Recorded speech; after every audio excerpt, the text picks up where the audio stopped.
नमस्कार, सुस्वागतम, वेलकम, अभिनंदन। मैं हूं डॉक्टर वाई राकी और आप देख रहे हैं 5 मिनट स्टोरी। आज पुत्रदा एकादशी है, सावन की एकादशी। ये एकादशी विधि विधान से रखी जाती है। इस एकादशी को रखने से निश्चित ही पुत्र की प्राप्ति होती है। ऐसा श्री कृष्ण भगवान ने धर्मराज युधिष्ठिर से कहा था। आइए इस कथा को आरंभ करते हैं।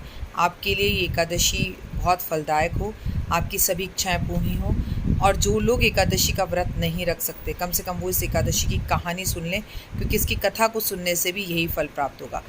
बहुत पुराने ज़माने की बात है कि एक राजा हुआ करता था, वैभवशाली था, धन संपदा सब थी, सुख शांति, अच्छी पत्नी थी, लेकिन उनके घर में कोई संतान नहीं थी।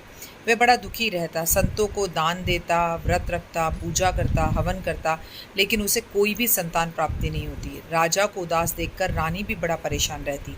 एक दिन राजा ने सोचा कि वो अपनी जान दे देगा, और अगर संतान के बिना ही रहना है तो उससे बेहतर है कि वो अपनी जान दे दे। रानी ने उसे समझाया कि अगर आप आत्महत्या करेंगे तो वो उससे भी बड़ा पाप है।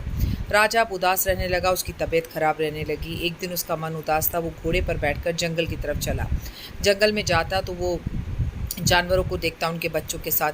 मन में सोचता कि मैंने ऐसे कौन से पाप करे हैं कि जानवरों तक के बच्चे हैं, लेकिन मेरा कोई बच्चा नहीं है। आगे चला तो उसे प्यास लगी, उसे एक सरोवर दिखाई दिया, और सरोवर में बड़े अच्छे कमल के फूल खिले हुए थे। उसने उन्हें देखा तो उसकी नज़रें कुटिया पर पड़ी।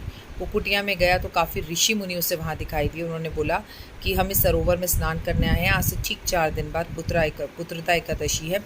इस एकादशी पे सरोवर में स्नान करने से और उसका व्रत रखने से सुख समृद्धि की प्राप्ति होती है। तो राजा ने बोला, मेरे भी कोई पुत्र नहीं है, क्या इस व्रत को करने से मुझे पुत्र प्राप्त होगा? आप मुझे इसका सही ज्ञान दें, ये व्रत कैसे रखें, इसकी पूजा कैसे करें। ऋषियों ने उनसे सारी बात बताई। राजा घर लौटा, पत्नी के साथ व्रत रखा। उसके कुछ समय बाद पत्नी ने गर्भ धारण किया और बहुत ही प्यारे पुत्र को जन्म दिया।